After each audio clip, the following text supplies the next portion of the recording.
Hello guys, Rehan take में आप सभी का स्वागत है। आप स्क्रीन में देख सकते हो आई रिपेयर P10 के बारे में मैं कुछ आपको बताने जा रहा हूँ।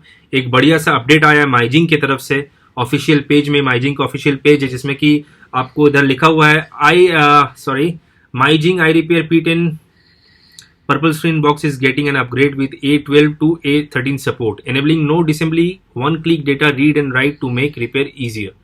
मतलब आपको डिवाइस खोलने का दरकार नहीं पड़ेगा, आप रीड राइट ऐसे ही कर सकते हो। डीओफी के द्वारा पर्पल स्क्रीन में बूट हो जाएगा। उसके बाद आप डीओफी से जो रीड राइट करना है, जिन लोगों को पता है, जिन लोगों को पता नहीं है, मैं आपको ऊपर डिवाइस दिखा देता हूँ। ये है आपका आई रिपेयर का P10 डिवाइस, जो कि हम लोग इतना दिन आपका A5 से लेके A11 तक का सपोर्ट इसमें मिलता था। तो अभी आने वाला है यही डिवाइस में A12 से लेके A13 तक का सपोर्ट इसमें ये डिवाइस में मिलने वाला है। तो स्क्रीन में अब ये अगर आप लोग देखें तो A12 से लेके A13 जो जो मॉडल है, देखिए इधर सब लिखा हुआ है। ये सब मॉडल अभी पर्पल मोड में बूट हो जाएगा आई रिपेयर के P10 के द्वारा। तो बहुत ही बढ़िया अपडेट है। टूल आने से ही मैं मेरा YouTube का कम्युनिटी पेज में मैं दे दूंगा। जुड़े रहिए। कैसा लगा आपको ये अपडेट जरूर कमेंट सेक्शन में बताइए। थैंक यू दोस्तों।